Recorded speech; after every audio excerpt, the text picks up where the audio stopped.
교회 여러분 평안하신지요? 오늘은 새해 두 번째 주일입니다. 이번 주와 다음 주일은 새해의 표제인 하나님 사랑, 이웃 사랑에 대한 말씀을 전하려고 합니다. 이 주제는 여러분도 잘 아시다시피 예수님께서 성경의 요약으로 가장 큰 계명으로 제시한 말씀이죠. 평생에 우리가 신앙생활을 하면서 추구해야 될 신앙생활의 두 기둥이라고 할 수 있겠습니다. 생각해 보니까 매해마다 표제를 바꾸고 하는데 너무나 귀한 이 말씀 평생의 표제로 삼아도 지나칠 것이 없다라는 그런 생각도 듭니다. 오늘도 이 누가복음의 이 말씀으로 하나님께서 우리에게 주시는 은혜를 함께 누리기를 원합니다. 우리가 매일 밥을 먹습니다. 그죠? 밥 먹는 일은 너무나 흔하기 때문에, 일상적이기 때문에 우리가 그 중요성을, 소중함을 잊어버리기가 쉽습니다. 그런데 가만히 생각해 보면은 참 밥 먹는 일 정말 중요한 일입니다. 밥 안 먹고 살 사람 아무도 없지요. 나라를 지키는 일도 밥을 먹어야 할 수 있습니다. 밥 먹는 일은 사실 생명이 걸린 문제입니다. 우리의 민족은 배 고른다는 것, 배고픔의 그 의미를 일찍부터 깨달았죠. 그 고통이 무엇인지 알았습니다. 그래서 식사하셨습니까? 하는 것이 독특한 우리의 인사가 되었죠. 지금은 풍족한 지금은 그 의미가 많이 퇴색되었지만은 그때는 어땠습니까? 밥 먹었음 이꼴 오늘은 평안함, 오늘은 안녕이라는 등식이 성립이 되었었습니다. 한 상에 둘러앉아서 같이 밥을 먹는 가족을 표현하는 다른 말이 있죠. 먹을 식자, 입구자 써서 식구라는 말이 있습니다. 식사는 단순히 배를 채우고 또 몸에 영양을 공급하는 그런 행동이 아니죠. 같은 시간에 같은 음식을 먹고 서로의 얼굴을 마주하는 그 시간을 통해서 이야기를 나누는 것을 통해서 우리의 관계가 깊어지는 것입니다. 어려움이 있을 때 함께 만들어 먹고 그렇게 나누어 먹는 따뜻한 음식이라는 것은 참 말로 할 수 없는 치유와 평안과 위로를 전해주는 것입니다. 그래서 사람들은 이 식사라는 것을 누군가와 함께 먹는 이 행위를 다른 말로 고쳐 부르기를 참 좋아하죠. 그것이 뭐냐면 바로 영혼의 교제라는 그런 말입니다. 성경 역시도 다르지 않습니다. 하나님 나라를 설명할 때 어떻게 이야기하고 있습니까? 식탁의 풍경을 그리는 것입니다.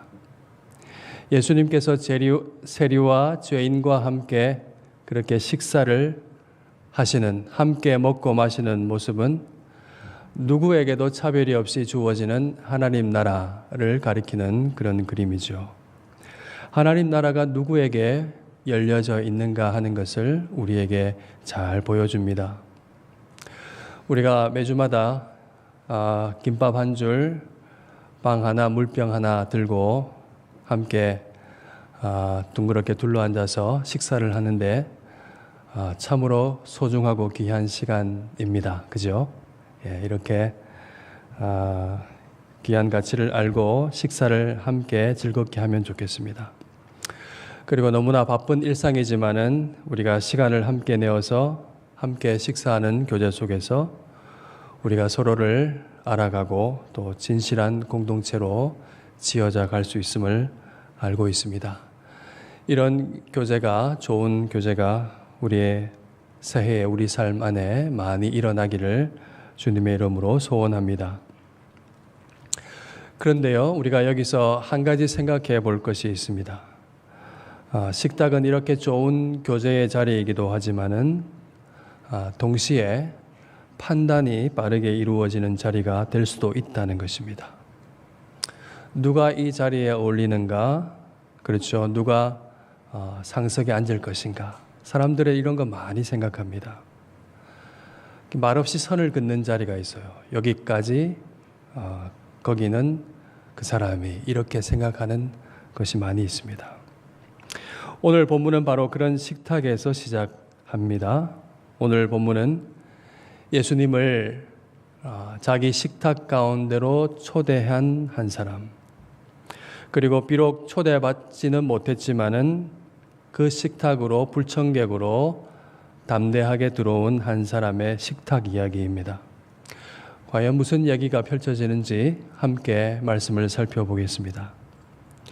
한 바리새인이 예수님께 함께 식사하기를 청했죠. 예수님을 자기 집으로 초대했습니다. 예수님께서 그의 초청을 받아들이시고 그의 집 한가운데로 들어가셨습니다. 의외죠.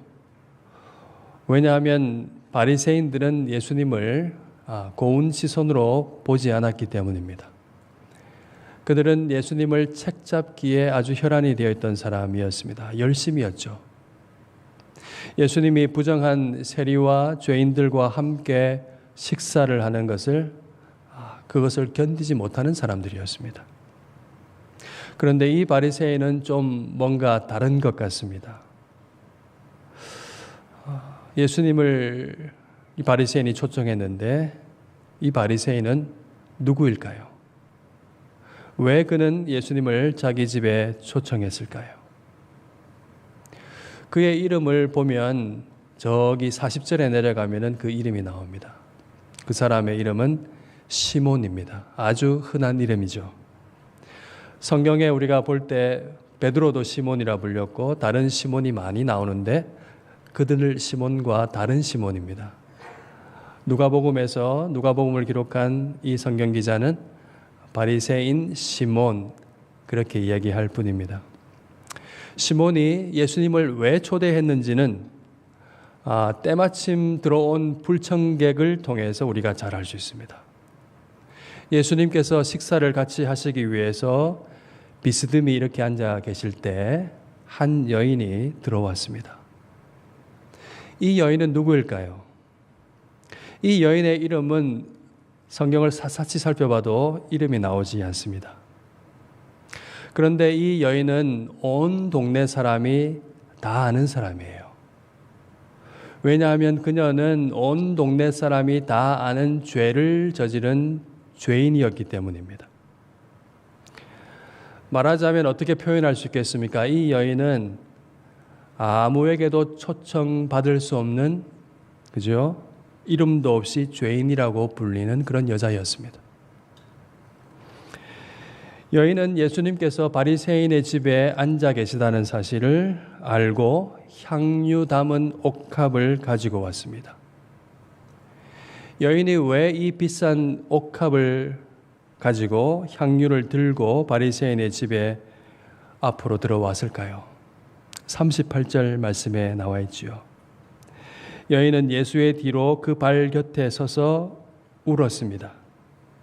눈물로 예수님의 발을 적시면서 그 긴 머리털로 예수님의 발을 닦았습니다. 그 발에 입을 맞추고 향유를 그 발 위에 부었습니다. 예상치 못한 여인의 등장 그리고 예상치 못한 여인의 행동 때문에 여러분 생각해 보면 그 식사 자리는 순식간에 긴장으로 가득 차게 되었습니다. 온 동네가 다 아는 이 여자 죄인, 그 여인이 바리새인의 집의 문턱을 넘어서 왔다는 것 자체도 대단히 이례적인 일이죠. 왜 그렇습니까? 그곳은 바리새인의 집이잖아요. 누구의 집도 아니고 바리새인의 집입니다. 바리새인이 누굽니까? 하나님을 섬기는 그 큰 열정으로 정한 것과 부정한 것을 목숨같이 구별하는 사람이에요. 죄를 지은 이 여인이 정결한 자기 집 문턱을 넘어서서 겸상 잘 안 하는데 식사하는 자리에 그 죄인이 함께 있게 된 이 상황은 바리새인 시몬으로서는 정말 감당하기 힘든 상황입니다. 용납하기 힘든 거예요. 그러나 기왕 벌어진 이 상황은 예수님을 자기 집으로 초청한 이 목적을, 그의 목적을 이루기에 더 없이 좋은 뜻밖의 기회가 되었습니다. 시몬은 여인을 즉각 제지하지 않았습니다. 물러가라고 말하지 않았습니다. 시몬은 이 상황을 자기 목적을 위한 것으로 최대한 활용했습니다. 39절 말씀을 보시면은 시몬이 왜 예수님을 초청했는가 하는 그 내밀한 동기를 우리가 읽을 수가 있습니다. 그가 마음속으로 말을 하지요. 이 사람이 만일 선지자라면 자기를 만지는 이 여자가 누구이며 어떠한 자 곧 죄인인 줄을 알았으리라. 여러분, 시몬의 생각은 뭡니까? 예수님을 어떻게 생각하고 있습니까? 그의 생각 속에서 예수님은 잘하면 선지자 정도 되는 것입니다.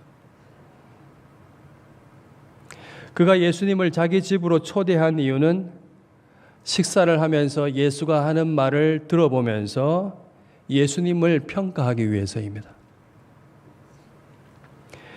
그런데 대화보다도, 이야기하는 것보다도 더 좋은, 뜻밖의 좋은 기회가 찾아온 것이에요. 제 발로 굴러 들어온 겁니다.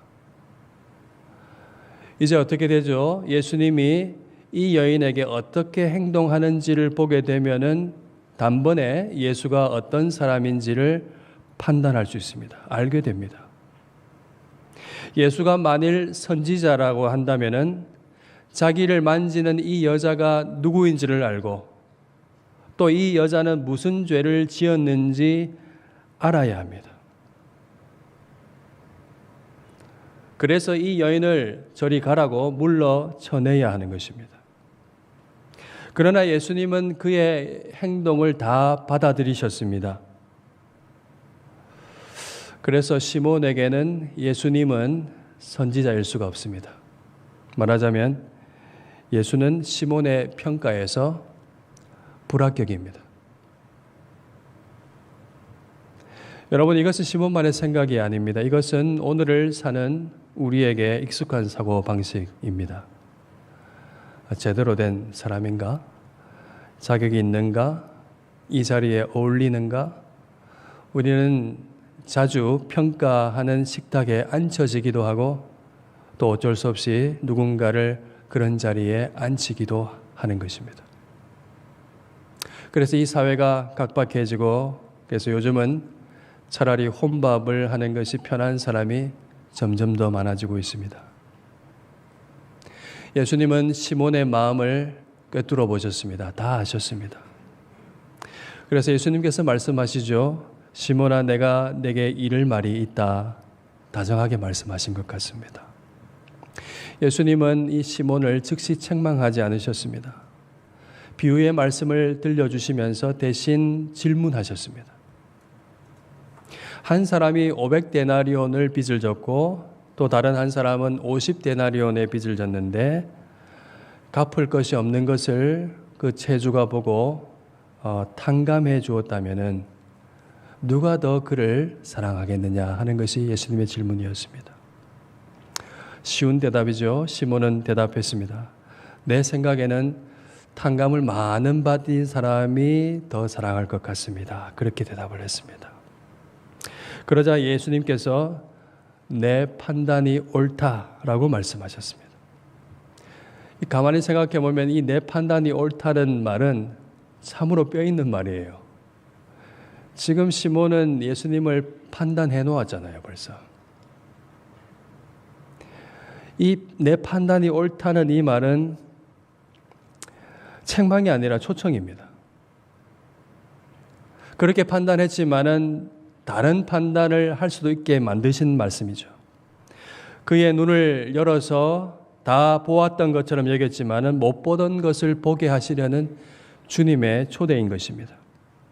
44절 말씀이죠. 예수님께서 일부러 여인을 둘러보신 것 같아요. 돌아보시면서 시몬에게 질문합니다. 이 여자를 보느냐라고 질문하셨습니다. 여러분, 시몬이 지금까지 다 보았잖아요. 무슨 행동을 하는지 다 지켜보았습니다. 예수님의 발을 눈물로 적시며 머리털로 그 발을 닦으며 발에 입을 맞추고 그리고 비싼 향유를 그 발 위에 붓는 장면을 다 지켜보습니다. 못 본 것은 없어 보입니다. 예수님의 질문은 보기는 보았으나 보지 못하는 것을 보여주게 하시려는 질문인 것입니다. 예수님은 이 질문을 하신 다음에 의도적으로 시몬의 행동과 여인의 행동을 대조해서 말씀하십니다. 44절과 46절 말씀 속에 나와 있죠. 내가 너 집에 들어왔을 때 너는 내게 발 씻을 물도 주지 아니하였으되 이 여자는 눈물로 내 발을 적시고 그 머리털로 닦았으며 너는 내게 입맞추지 아니하였지만은 그 여인은 내가 들어올 때부터 내 발에 입맞추기를 그치지 아니하였으며 너는 내 머리에 감람유도 붓지 않았지만은 그는 향유를 내 발에 부었느니라. 여러분 여기 대조되고 있습니다. 발 씻은 물과 눈물이 대조되고 있죠. 씻은 다음에 닦을 수건과 그녀의 머리털이 대조되고 있습니다. 감람유와 향유가 대조되고 있습니다. 여러분 당시의 문화 속에서 발 씻을 물을 내어주고 입맞춤을 하고 머리에 기름을 바르는 것은 환대의 정석입니다. 초청된 손님을 존중하는 기본적인 행동이었습니다. 뭐지요? 그러니까 이 시몬은 손님을 초청하는 기본적인 예절을 지키지 않았습니다. 그는 예수님을 존중하지 않았고 영접하지 않았습니다. 뭐 했습니까? 시몬은 예수님을 얼마나 대단한 선생인지 평가하려고 했습니다. 그가 가진 평가 기준은 뭡니까?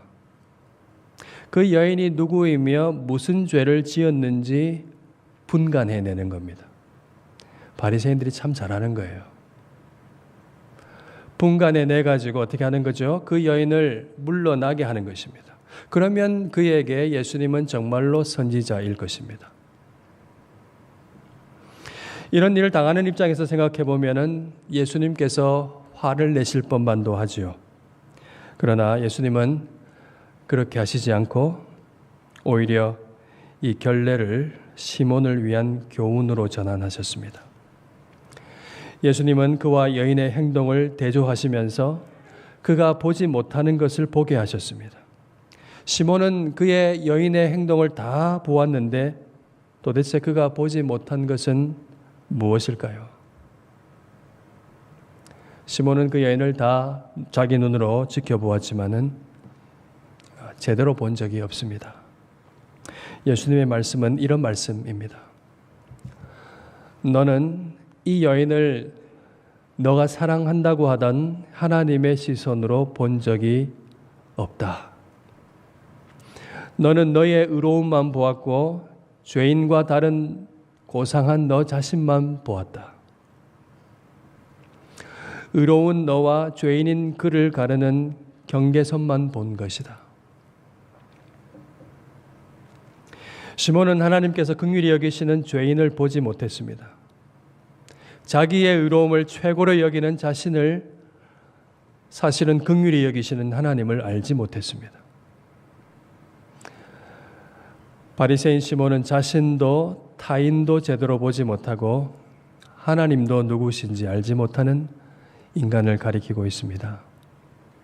시몬은 하나님에 관해서는 많이 알지만은 정작 알아야 할 자신을 알지 못했습니다. 하나님 앞에서 얼마나 자신이 죄인이라는 사실을 알지 못한 것입니다. 여러분, 시몬은 누구입니까? 그는 예수님을 초청한 사람이에요. 자기 집, 자기 식탁에 하나님 나라의 왕을 초청한 사람입니다. 역사적으로 메시아를 자기 집 한복판에 초대한 사람이 몇 명이나 되겠습니까? 그는 동기가 어쨌든지 간에 하나님 아들을 자기 식탁에 초대한 최고의 영광을 가졌던 사람입니다. 여러분, 오늘 본문이 우리에게 분명하게 보여주는 그림이 뭡니까? 예수님을 자기 집으로 초대했지만은 환대하지 못했던, 영접하지 못했던 한 사람을 우리에게 분명하게 보여주고 있습니다. 은혜의 주님을 자기 집 식탁에 초대했지만은 영접할 기회를 가장 좋은 시간 속에서 놓친 사람을 가리킵니다. 누구보다도 하나님을 사랑하고 하나님을 안다고 자처했는데, 누구보다도 정결하다고 자부했는데, 그가 그토록 부정하다고 여기는 이 죄인 여인보다도 주님과 더 멀어져 있었던 것입니다. 이 사람은 식탁을 잘 차려놓고 잔치상을 마련해놓고 주님을 초청해 놓고서도 주님과 상관이 없는 사람인 것입니다. 여러분, 시몬은 누구일까요? 시몬은 특별히 나쁜 사람이 아니에요. 그는 예수님을 초청한 사람입니다. 하나님에 대해서 관심이 많습니다. 신앙에 대해서 관심이 많아요. 예배의 자리에 꼬박꼬박 나오는 사람입니다. 그러나 그는 예수님을 주님으로 모시지 않고 평가의 대상으로 앉혀두었습니다. 여러분, 이것이 오늘 우리의 모습일 수가 있습니다. 예배는 드리지만은 은혜의 식탁에 주님과 함께 앉아 있지만은 예수님은 진정한 나의 주님이 아닌 모습인 것입니다. 이후에 시몬은 어떻게 됐을까요? 성경은 말하지 않습니다. 우리가 잘 몰라요. 그래서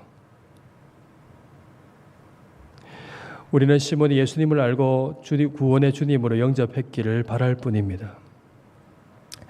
여러분, 예배라는 은혜의 식탁이 매주일마다 차려질 때에 은혜의 주님을 만나야 합니다. 그분과 함께 먹고 마셔야 합니다. 지금이 은혜 받을 때요 구원의 날이라고 성경이 말씀하고 있습니다. 여러분, 이제는 이 시몬과 아주 대조되는 이 여인을 한번 보겠습니다. 이 여인은 누굽니까? 그 이름 없다고 했지요, 성경에. 무슨 죄를 지었는지도 알지 못합니다. 우리는 좀 알면 좋겠는데 말하지 않아요. 본문에 그녀의 말도 한마디도 없습니다. 대신 그녀는 말없이 온몸으로 말하고 고백하고 있습니다. 눈물로 예수님의 발을 적시고 머리털로 그 발을 닦고 입을 맞추고 향유를 그 발 위에 붓습니다. 이 모든 행동은 무슨 말을 하고 있습니까? 저는 주님 앞에 설 자격이 없습니다. 그러나 이 자리에서 떠날 수는 없습니다. 여러분, 이 여인이 한 행동은 참으로 담대한 행동입니다.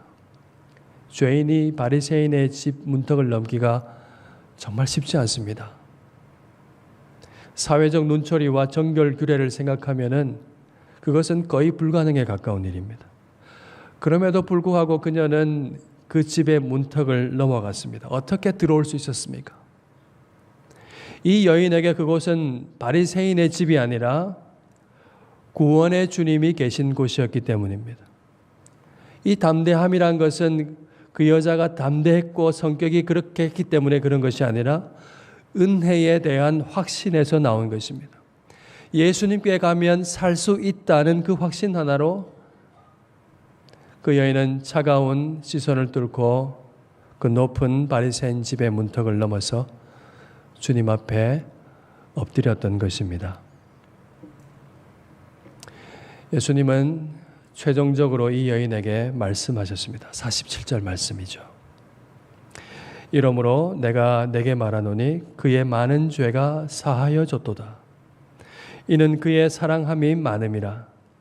사함을 받은 일이 적은 자는 적게 사랑하느니라. 그녀의 모든 행동은 믿음에서 나왔습니다. 이어지는 48절과 50절 말씀을 보면 분명히 알 수 있죠. 예수님께서 말씀하셨습니다. 내 죄 사함을 받았느니라. 내 믿음이 너를 구원하였으니 이제는 평안히 가라 말씀하셨습니다. 그 여인은 용서받았기 때문에 사랑했던 것이 아니라 용서받았기에 사랑한 것입니다. 여러분 47절 말씀을 다시 한번 보십시오. 여기 아주 중요한 말씀이 있습니다. 사함을 받은 일이 적은 자는 적게 사랑하느니라 말씀이죠. 여러분 이 말씀이 무슨 뜻입니까? 어떤 사람에게는 죄 사함을 받은 일이 적게 느껴진다는 것입니다. 어떤 사람에게는 죄 사함을 받은 일이 참으로 적게 느껴진다는 거예요.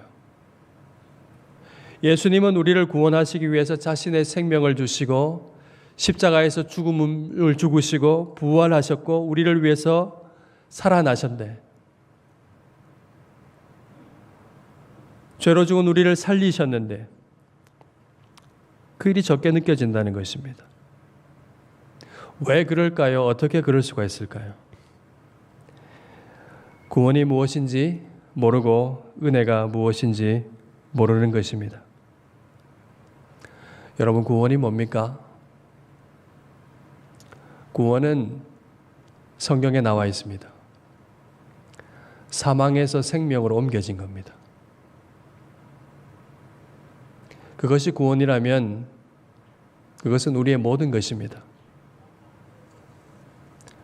우리가 호흡하고 말하고 생활하고 있는 오늘 이 시간 자체가 하나님의 은혜인 것입니다. 이것이 어떻게 적게 느껴질 수 있을까요? 구원을, 은혜를 모르기 때문입니다.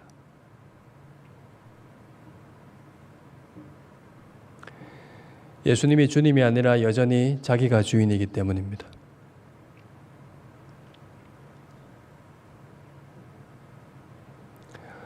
예수님은 내가 필요할 때 손 내밀면 잠시 식탁에 앉았다가 해결해 주시고 다시 가시는 그런 손님일 뿐입니다. 사랑하는 교회 여러분, 다시 그 처음 식탁으로 한번 가보겠습니다. 그날 그 집에는 두 사람이 있었어요. 한 사람은 하나님 나라의 왕, 은혜의 주님을 자기 집에 초청한 사람입니다.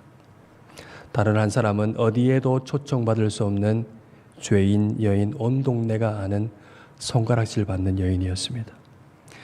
시몬은 식탁을 다 차려놓고 하나님 나라의 왕을 초대했지만은 주님을 평가하는 자리에 그치고 말았습니다. 자기 자신에게 적용되는 구원의 잔치가 벌어질 최고의 순간을 그는 놓치고 말았습니다. 그러나 아무런 자격이 없는 손가락질 받는 이 여인은 주님께 말없이 자신을 드리며 구원의 은혜를 온 몸과 마음으로 받았습니다. 여러분, 은혜의 자리에 그냥 앉아 있다고 해서 반드시 은혜를 누리는 것은 아닙니다. 성령 안에서 부활하신 주님께서 우리 가운데 좌정하시죠. 은혜의 식탁에 우리가 한가운데 앉아 있습니다. 예배의 자리에 임재하십니다. 그런데 우리는 여전히 예수님마저도 내 기준으로 평가하지는 않습니까? 여러분, 우리는 오늘 어떤 식탁에 앉아 있습니까? 예수님은 나의 구원의 주님이 아니라 필요할 때 초대되어서 식탁 한 자리를 차지하다가 나가시는 손님이 되어서는 안 됩니다. 예수님은 이 말씀을 통해서 우리에게 묻고 계십니다. 너는 나를 어디에 앉히겠느냐? 우리는 내가 주인이 되어서 예수님마저도 판단하는 자리에 앉아 있어서는 안 됩니다. 제가 가끔 이야기하고 사람을 만나다 보면 이런 분도 있어요. 하나님은 이래야 하고 저래야 한다는 그런 얘기를 합니다. 하나님이라면 이래야 되는 것 아닙니까? 라고 하죠. 여러분, 하나님은 이래야 하고 저래야 한다는 생각은 도대체 어디서 나온 겁니까? 하나님의 말씀이 아무리 그렇다고 성경이 말씀하고 있다고 하여도 아니라고 하는 그 복종되지 않는 그 마음은 어디서 온 것입니까? 그 마음은 아직도 주님의 은혜가 아니라 나의 힘으로, 자기 힘으로 살 수 있다고 믿는 데에서 나오는 것입니다. 여러분, 은혜는 우리의 영원한 생명에 관한 것입니다. 하나님은 아들 그리스도의 죽음으로 우리에 대한 자기의 사랑을 확증하셨습니다. 사함을 받은 일이 적게 느껴지는 자가 되어서는 안 됩니다. 은혜의 식탁은 오직 하나님의 은혜로 산다는 것을 고백하는 사람이 앉습니다. 이 식탁에 앉은 사람은 아주 중요한 사실이 있는데요. 예수님과 나 사이에서 끝나지가 않는다는 것입니다. 이 은혜를 아는 사람, 은혜를 받은 사람은 하나님을 사랑합니다. 그리고 하나님을 사랑하는 사람은 반드시 이웃을 대하는 태도가 달라진다는 것입니다. 성경은 우리에게 분명히 말씀하고 있습니다. 하나님을 사랑하는 것과 이웃을 사랑하는 것이 결코 분리되지 않는다고 말씀합니다. 1만 달란트를 탕감받은 그 사람 이야기 아시잖아요. 예, 갚을 수 없는 큰 빚을 탕감받았습니다. 그 은혜를 아는 사람은 자기에게 300데나리온 빚진 자를 고소하지 않습니다. 감옥에 넣지 않아요. 용서합니다. 왜 그렇습니까? 우리가 받은 은혜가 너무 크기 때문에, 그에 비하면 그것은 너무나 작기 때문에 그렇게 할 수가 있습니다. 은혜의 식탁에서 주님과 함께 먹고 마시는 연합의 삶을 사는 사람은 이웃을 향하여 식탁을 펼칩니다. 받은 은혜를 흘려보냅니다. 이웃을 환대하고 소중한 것을 나눕니다. 연약한 이웃에게 한 걸음 더 가까이 다가갑니다. 그래서 우리가 평소에 먹고 마시는 양식이 무엇인지 우리의 말과 행동을 통해서 드러나게 되는 것입니다. 하나님께 사랑받는 은혜를 깊이 인식하는 사람은 그만큼 이웃을 사랑하기에 힘씁니다. 사함을 받은 일이 많음으로 하나님을 많이 사랑하고 또 이웃을 많이 사랑하는 우리가 되기를 주님의 이름으로 축원합니다.